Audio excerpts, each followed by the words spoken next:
Hello and welcome you all to let's crack it the Vishay Gupta. तो guys video को पूरा देखिए, एंड तक वीडियो को देखिएगा। इसमें सब चीज़ें बताई गई हैं, बहुत अच्छे से आपको समझाया गया है, तो आप इसको पूरा अंत तक जरूर देखिएगा। जो भी आपको डाउट आता है, कोई इसमें अगर सजेशन है, फीडबैक है, तो उसको कमेंट सेक्शन में कमेंट करके जरूर बताइएगा। चैनल को सब्सक्राइब जरूर कर दीजिएगा अगर आपने चैनल को सब्सक्राइब नहीं किया है यूट्यूब पे। और टेलीग्राम का लिंक आपको वीडियो के डिस्क्रिप्शन में मिल जाएगा, तो टेलीग्राम को जरूर ज्वाइन करिए। फ्री टेलीग्राम चैनल है, उसको ज्वाइन करना बहुत ज़रूरी है। सारे अपडेट्स वहीं पे आते हैं, सब चीज़ें वहीं पे मिलती हैं, तो उसको ज्वाइन करना बहुत बहुत ज़्यादा ज़रूरी है। कोई भी डाउट है, कोई भी फीडबैक है, तो उसको कमेंट सेक्शन में कमेंट करके जरूर बताइएगा। लेट्स क्रैक इट का ये चैनल जो यूट्यूब पे है, उसको जरूर से जरूर सब्सक्राइब कर लीजिए। यहाँ से सब्सक्राइब का बटन दबा दीजिएगा और यहाँ से सब्सक्रिप्शन के बाद ऑल का बटन भी दबा दीजिएगा, जिससे कि सभी नोटिफिकेशंस आपको रेगुलर बेसिस पे मिलते रहें। ये वाला जो टेलीग्राम चैनल है, इसको जरूर से जरूर ज्वाइन कर लीजिए। ये टेलीग्राम चैनल आपको सर्च करने में मिल जाएगा। जैसे ही आप ये लिखेंगे let's crack it the Vishay Gupta बिना किसी स्पेस के, तो ये चैनल आ जाएगा और इस चैनल को आप ज्वाइन कर सकते हैं। तो गाइस, स्वागत है आपका लेट्स क्रैक इट विषय गुप्ता के यूट्यूब चैनल पर। हम पढ़ने जा रहे हैं डेली करंट अफेयर्स फॉर 25 नवंबर। बहुत इंपॉर्टेंट करंट अफेयर्स हैं, चाहे आप यूपीएससी की तैयारी कर रहे हो, उत्तराखंड पीसीएस की हो, यूपी पीसीएस की हो, किसी भी एग्जाम की आप तैयारी कर रहे हैं, सभी के लिए अति महत्वपूर्ण करंट अफेयर्स है। तो आप इनको अंत तक देखते जाइएगा। कोई भी आपका डाउट आता है, कोई भी आपका फीडबैक है, सेशन है, तो कॉमेंट सेक्शन में कॉमेंट जरूर कीजिएगा। गाइस, बताना चाहूँगा कनिष्ठ सहायक के एग्जाम के लिए और आर सचिवालय के लिए फुल प्रिपरेशन बैच चल रहा है उत्तराखंड में। तो आप इसकी प्रिपरेशन कर सकते हैं। बहुत ही अच्छी तरीके से प्रिपरेशन करवाई जा रही है। टू द पॉइंट सारा कंटेंट प्रोवाइड किया जा रहा है। पॉइंट वाइज जो अगर आप कनिष्ठ सहायक का एग्जाम देखेंगे तो इसमें इसके सिलेबस में 10 पॉइंट्स हैं। तो 10 के 10 पॉइंट्स को, सिलेबस को बहुत ही अच्छे से समझाया गया है। तो आप इसको जरूर से जरूर ज्वाइन कर सकते हैं। इन करंट अफेयर्स की पीडीएफ को आप रेगुलर बेसिस पे ले सकते हैं। डेली एमसीक्यू प्रैक्टिस का जो पेड ग्रुप चल रहा है, उसको भी ज्वाइन कर सकते हैं। इन सबको ज्वाइन करने के लिए आप 7665804421 पर कॉल या मैसेज कीजिएगा। चलिए स्टार्ट करते हैं। तो सबसे पहले GS1 से न्यूज़ आ रही है, ज्योग्राफी से न्यूज़ है कि पुणे में इस बार अक्टूबर के महीने में जो बारिश हुई है, 339% ज़्यादा बारिश हुई है। जो नॉर्मली बारिश हुआ करती थी उससे 340% लगभग मान सकते हैं कि एक्स्ट्रा बारिश पुणे ने रिकॉर्ड करी है। तो rainiest month in a calendar year for Pune is July. अगर हम देखें, सबसे ज़्यादा बारिश जो पुणे में होती है वो जुलाई के महीने में होती है, जब वो करीब करीब 186.6 मिलीमीटर जो बारिश है वो रिसीव करता है। और जो सेकेंड रेनिएस्ट मंथ है उनका वो जून है, यानी कि जुलाई में सबसे ज़्यादा बारिश होती है पुणे में, उसके बाद फिर जून में होती है। In comparison city generally does not gate heavy और वेरी हैवी रेनफॉल इन अक्टूबर। और अक्टूबर के महीने में अमूमन देखा गया है काफ़ी लंबे समय से कि वहाँ पे कुछ खास ज़्यादा बारिश होती नहीं है। As October is the first month of the post monsoon season, Pune remains under the influence of the south west monsoon. लेकिन इस बार क्या हुआ है कि अक्टूबर का महीना जब स्टार्ट हुआ, वैसे तो अक्टूबर का महीना पोस्ट मानसून सीजन में आता है। मान के चलते हैं कि सितंबर में 15 सितंबर तक, 20 सितंबर तक रिट्रीटिंग मानसून हो जाता है, यानी कि मानसून वापस लौटने लगता है। लेकिन अक्टूबर पहला महीना था पोस्ट मानसून सीजन में, लेकिन उसके बावजूद वहाँ पे बहुत ज़्यादा बारिश होती है, बहुत ज़्यादा मात्रा में बारिश होती है।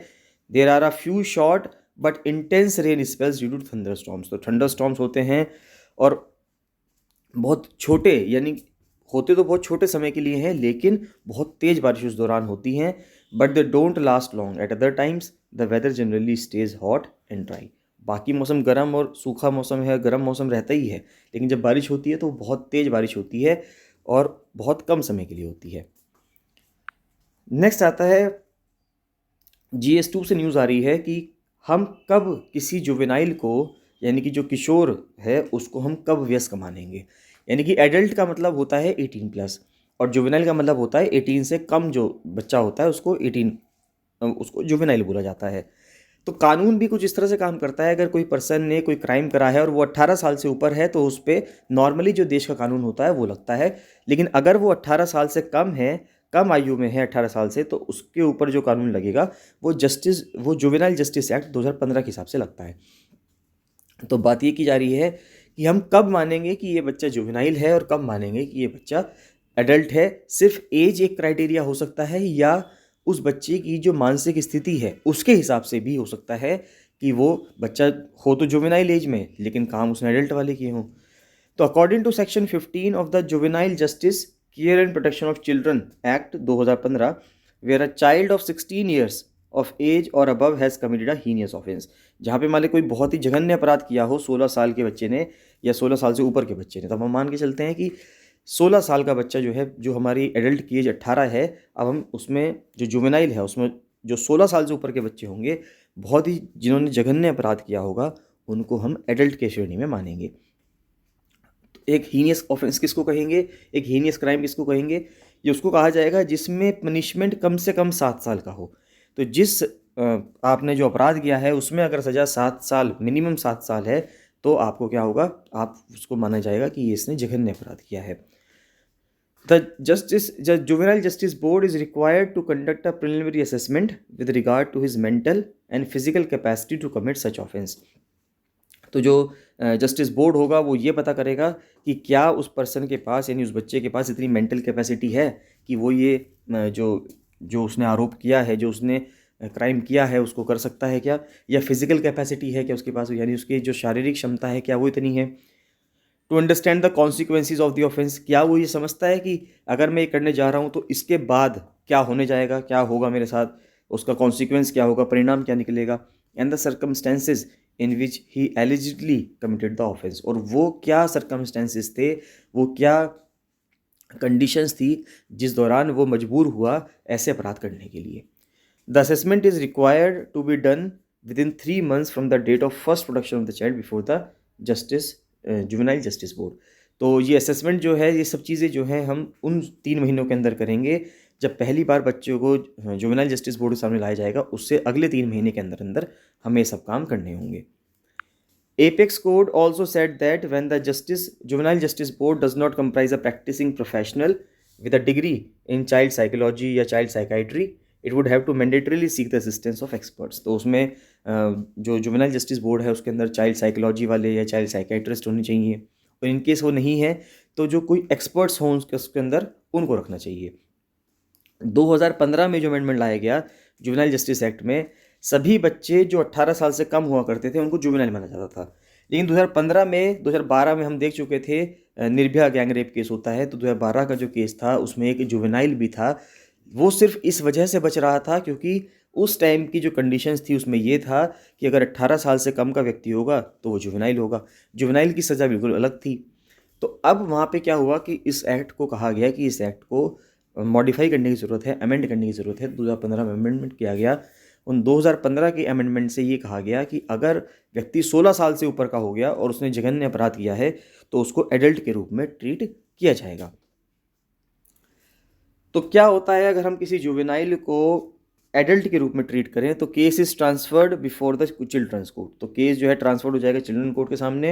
As per section 19 of amended act, the court can pass a decision on whether there is a need for trial of the child as an adult और अदरवाइज। तो उसके बाद फिर ये देखा जाएगा कि बच्चे को एडल्ट के रूप में देखना चाहिए या बच्चे के रूप में ही देखना चाहिए। A children's court has to ensure that the child in conflict with the law is sent to a place of safety until he reaches the age of 21 years and is only then transferred to jail। तो पहले कहा जा रहा है कि उस बच्चे को पहले अगर उसको सज़ा भी होती है तो उसको किसी प्लेस ऑफ सेफ्टी में, यानी कि जो चाइल्ड केयर इंस्टीट्यूशंस होते हैं, शायद उसको वहाँ पे भेजा जाएगा जब तक वो 21 साल का नहीं हो जाता। और उसके बाद जब वो 21 साल का हो जाएगा तब उसको जेल भेजा जाएगा। Court can also order the conditional release of the child after he attains the age of 21 years. और ऐसा भी हो सकता है कि अगर उसने 16 साल, 17 साल, 18 साल की उम्र में कोई अपराध कर दिया हो, तो जब वो 21 साल का हो जाएगा जेल में रहते हुए या एक जेल टाइप की चीज़ में रहते हुए, तो उसको कंडीशनल बेल भी मिल सकती है, उसको रिहा भी करा जा सकता है। 2 इंपॉर्टेंट प्रोटेक्शंस हैं। एक तो है प्रोटेक्शन फ्रॉम डिस्क्वालिफिकेशन और ensure of conviction record after regional period do not extend to a child who has been tried as an adult. अब देखिए 2 इंपॉर्टेंट प्रोटेक्शन ये क्या होते हैं कि प्रोटेक्शन फ्रॉम डिस्क्वालिफिकेशन, कि आपको डिस्क्वालीफाई कर दिया गया, और इरेजर ऑफ कन्विक्शन रिकॉर्ड, की आपका जो रिकॉर्ड है उसको इरेज कर दिया जाएगा। क्योंकि पुलिस रिकॉर्ड्स में आ जाना आपका नाम, ये एक अच्छी चीज़ नहीं है समाज के लिए भी और आपके लिए भी। After a reasonable period do not extend to a child who has been tried as an adult. अगर किसी बच्चे को एडल्ट के रूप में ट्राई किया गया है, उसके ऊपर एडल्ट के रूप में चार्ज लगे हैं, तो उसका नाम पुलिस रिकॉर्ड से नहीं मिटेगा। तो ये इंपॉर्टेंट चीज़ है, यानी कि आजीवन उसका नाम पुलिस रिकॉर्ड्स में रहेगा और वो हमेशा संदिग्ध रहेगा। अगर कुछ भी उस एरिया में अपराध होता है तो उस पर्सन को संदिग्ध की नज़र से देखा जाएगा। If the child is tried as an adult the sentence can go up to life imprisonment. और अगर बच्चे को एडल्ट के रूप में ट्राई किया गया तो सिंपल सी बात है, कोई अपराध के लिए उसको हो सकता है लाइफ इम्प्रिजनमेंट भी मिल जाए। But if the child is tried by the board as a juvenile the maximum sentence can only be 3 years in a special home. ये इंपॉर्टेंट चीज़ है कि जुवेनाइल जस्टिस में और एडल्ट में इतना डिफरेंस है कि अगर किसी अपराध के लिए किसी बच्चे को जुवेनाइल माना जाता है तो उसे मात्र 3 साल की सज़ा होगी। वो भी सज़ा कैसी होगी, उसको किसी चाइल्ड केयर इंस्टीट्यूशन में रखा जाएगा, यानी कि जहाँ पे उसका मन परिवर्तन करवाया जाएगा, उसको कुछ चीज़ें सिखाई जाएंगी जिससे कि वो चीज़ों को समझे और समाज के लिए एक अच्छा नागरिक बन के निकले। और अगर वो एडल्ट में काउंट होगा तो उसको प्रॉपर जेल में रहना पड़ेगा, और उसी क्राइम के लिए जिसको 3 साल उसको चाइल्ड केयर में बिताना था, उसी क्राइम के लिए उसको आजीवन जेल में रहना पड़ सकता है, लाइफ इम्प्रिजनमेंट हो सकता है। नेक्स्ट आता है GS3 से न्यूज़ आ रही है ग्रीन क्रैकर्स के ऊपर कि ग्रीन क्रैकर्स क्या हैं, ये क्यों हैं और क्या इनके अंदर होता है, तो वो चीज़ समझते हैं। Both green crackers and traditional crackers cause pollution and people should refrain from using either. अब देखिए, कुछ लोगों का कहना ये था कि ग्रीन क्रैकर्स अच्छे हैं, उनको यूज़ कर लीजिए, और जो ट्रेडिशनल क्रैकर्स हैं यानी कि जो पारंपरिक हम पटाखे जो फोड़ते आ रहे हैं, उन पटाखों में काफ़ी ज़्यादा हार्मफुल केमिकल्स होते हैं। तो जो रिसर्चर्स हैं, साइंटिस्ट्स हैं, उनका कहना ये है कि दोनों हार्मफुल हैं, दोनों के अंदर जो केमिकल्स हैं वो बॉडी के लिए हानिकारक है। अगर आप सांस लेते हैं उस दौरान, तो उस दौरान जो आपके अंदर धुआं जाता है वो भी बहुत ज़्यादा जहरीला होता है। The only difference is that green crackers cause 30% less air pollution as compare to traditional one. अब इंपॉर्टेंट बात यह है कि जो पारंपरिक तरह के जो हमारे पटाखे हुआ करते थे उससे 30% कम उत्सर्जन करते हैं ये वाले पटाखे। ग्रीन क्रैकर्स जो हैं वो 3 तरह के आते हैं, एक तो है श्वास, एक है सफल, एक है स्टार। इनको CSIR ने बनाया है। इंपॉर्टेंट बात यह है, श्वास क्या है, सेफ वाटर रिलीजर है। इसमें क्या होगा कि जब पटाखा फूटेगा उसके बाद उसमें से कुछ पानी की बूंदें भी निकलेंगी, जिससे कि जो ड्रॉपलेट्स होंगी, जो पानी की बूंदें होंगी, वो चीज़ों को अपने तरफ अट्रैक्ट करके अपने से चिपका के ज़मीन पे गिरा देंगी। ज़्यादा जो धुआं है या उसका जो प्रदूषण है वो फैलेगा नहीं। Should have a small water pocket droplets which get released when burst in the form of vapours. तो वेपर्स के रूप में निकलेगा। श्वास is safe water releaser which suppresses the dust. तो इससे जो डस्ट होती है उसको कम कर देगा ये, released by releasing water vapour in the air. तो एयर में वाटर वेपर निकाल के जो डस्ट है उसको कम कर देगा। It does not comprise potassium nitrate. Important बात यह है कि उसके अंदर पोटेशियम नाइट्रेट नहीं होता है, सल्फर नहीं होता है। And the particulate dust released will reduce approximately by 30%। और जो पर्टिकुलेट मैटर उसके अंदर से निकलता है, डस्ट उसके अंदर से निकलती है, वो 30% कम हो जाएगी। Star is the safe thermite cracker. तो स्टार क्या है, ये सेफ थर्माइट क्रैकर है which does not comprise potassium nitrate. इसके अंदर भी पोटेशियम नाइट्रेट नहीं होता है एंड सल्फर नहीं होता है इसके अंदर भी। एमिट्स रिड्यूस्ड पार्टिकुलेट मैटर, जो PM जो निकलती है PM2.5 PM10 वो कम निकलती है। Disposal and reduced sound intensity, और आवाज़ की जो इंटेंसिटी है, साउंड की जो इंटेंसिटी है, वो भी इसमें कम होती है। सफल क्या है, सफल है safe minimal aluminium which has minimum usage of aluminium. इसमें एल्यूमिनियम का कम से कम यूज़ है एंड यूज्ड मैग्नीशियम इंस्टेड। और एल्यूमिनियम की जगह किसका इस्तेमाल किया जा रहा है, मैग्नीशियम का इस्तेमाल किया जा रहा है। It ensures reduction in sound in comparison to traditional crackers. और इसमें क्या इंश्योर किया जा रहा है कि साउंड में रिडक्शन इन साउंड होना चाहिए as comparison to traditional crackers, यानी कि जो हमारे पारंपरिक तरह के जो पटाखे हैं उनके मुकाबले इसमें जो आवाज़ है वो थोड़ी कम आती है। तो कौन कौन से ऐसे टॉक्सिक मेटल्स हैं जो ये जो ट्रेडिशनल क्रैकर्स थे, हमारे पारंपरिक जो पटाखे थे जो हम अब तक फोड़ते आ रहे थे कई सालों से, बचपन से हम चलाते आ रहे हैं दिवाली पे पटाखे, तो वो जो पटाखे हैं या न्यू ईयर पे हम उसको जब फोड़ते हैं तो बात ये आती है कि कौन कौन से टॉक्सिक मेटल्स उसके अंदर होते हैं। Crackers release several toxic metals that can be harmful for health. एक तो जो वाइट कलर निकलता है पटाखों में से वो एल्यूमिनियम की वजह से निकलता है, मैग्नीशियम की वजह से और टाइटेनियम की वजह से निकलता है। और जो ऑरेंज कलर निकलता है वो किसकी वजह से निकलता है, वो कार्बन या आयरन की वजह से निकलता है। इसी तरह से ये जो येलो एजेंट्स हैं वो सोडियम की वजह से होते हैं, ब्लू रेड कॉपर की वजह से और स्ट्रोंशियम की वजह से होते हैं। और जो ग्रीन निकलता है वो बेरियम मोनोक्लोराइड सॉल्ट्स की वजह से होता है, या बेरियम नाइट्रेट या बेरियम क्लोरेट की वजह से होता है।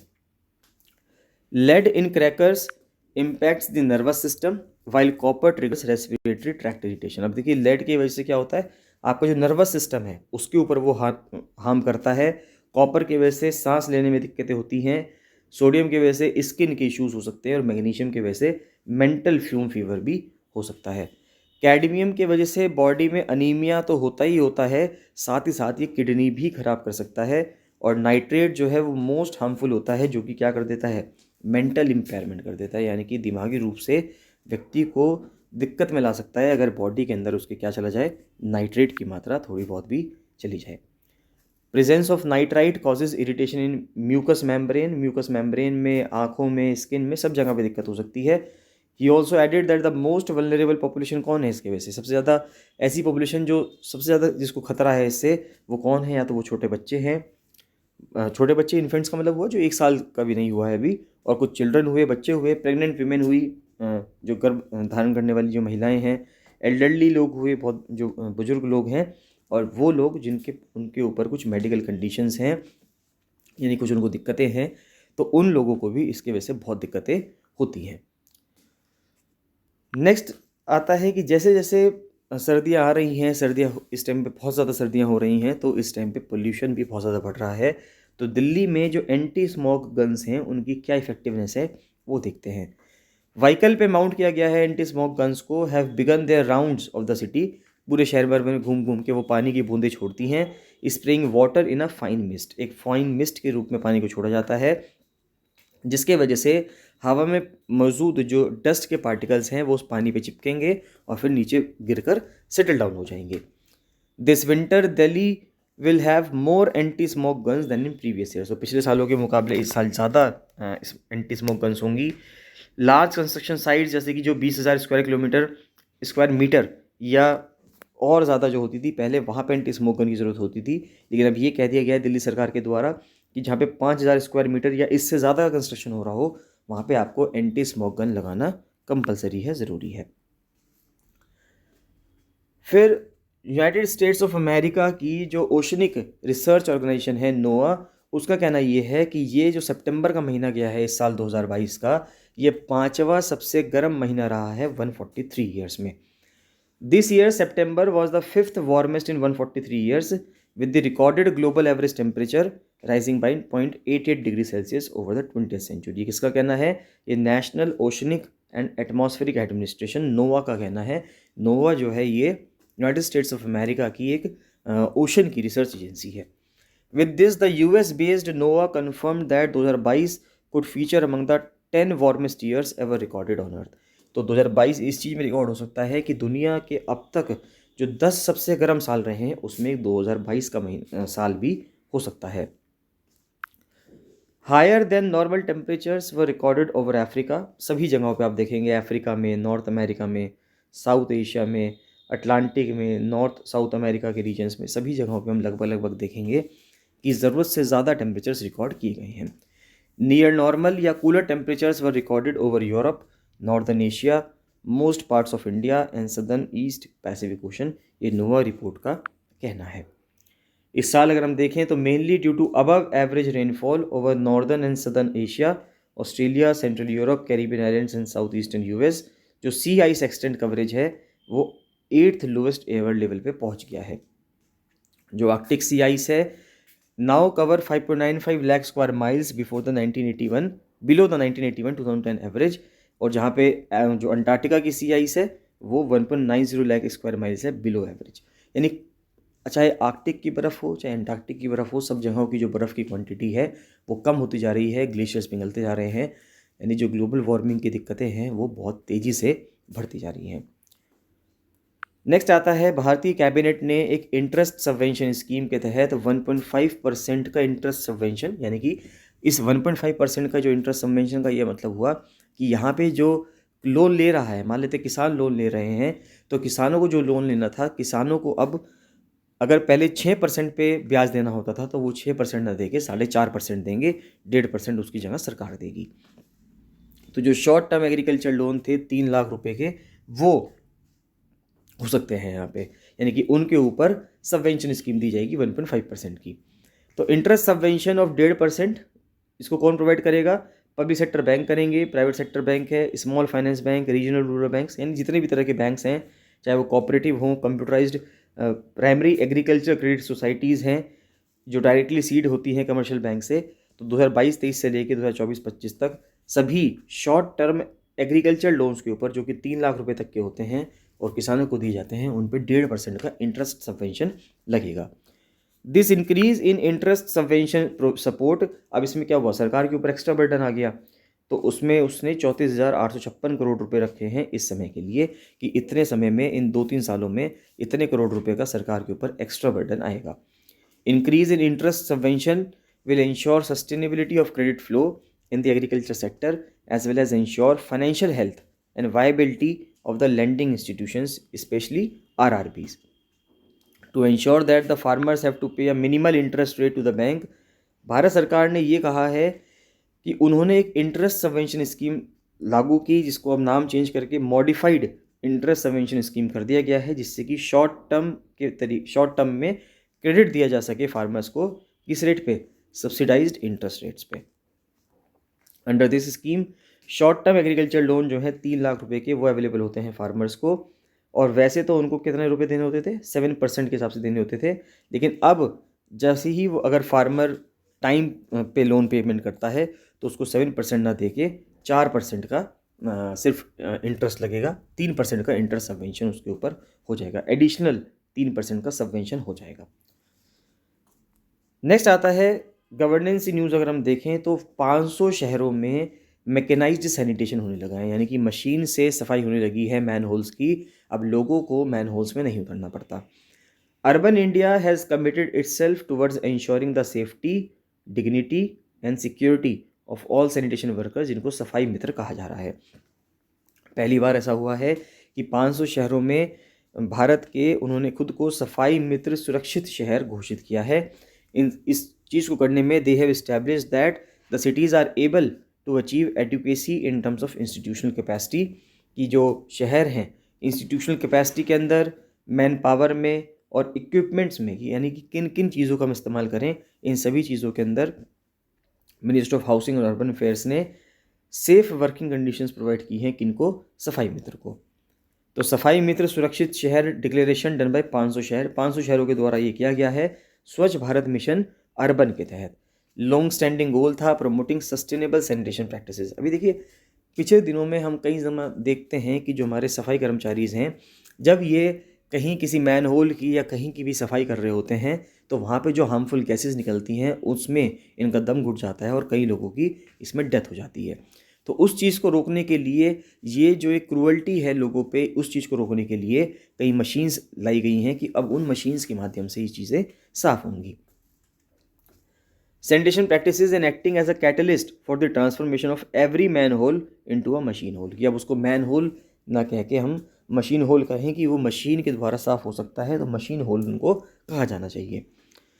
दोनों मिनिस्ट्रीज़, चाहे ministry of housing and urban affairs देखें और चाहे ministry of social justice and empowerment देखें, दोनों के दोनों ने एक नमस्ते करके एक प्रोग्राम उसको लॉन्च किया है। इसका मतलब क्या है?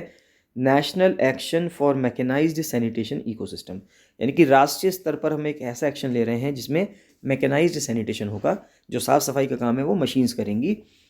टू एनहेंस ऑक्यूपेशनल सेफ्टी, यानी कि आपके ऑक्यूपेशन में, आप जो रोजगार कर रहे हैं उसके अंदर सेफ्टी होना चाहिए। ऐसा ना हो कि एक आदमी उतरे और वो पता चले जिंदा वापस ही ना आए। Improved access to safety gears and machines, की जो सुरक्षित मशीन्स हैं वो उसको मिले। प्रोवाइड स्किल्ड वेज अपॉर्चुनिटीज़, जो स्किल्ड वेज है यानी कि वो उनको मिले। Focus on continuous capacity building while breaking the integrationality of sanitation work, और सैनिटेशन वर्क जो है एकाग्रता के रूप में काम करे, इस चीज़ पर हमें निरंतरता से काम करे, इस चीज़ पे ध्यान देना है। 100 light house cities that were well equipped in terms of sanitation structure and facilities. Ministry of housing ने ये भी कहा है कि एक प्रोटोकॉल प्रोवाइड किया है सफाई मित्र सुरक्षित शहर के लिए।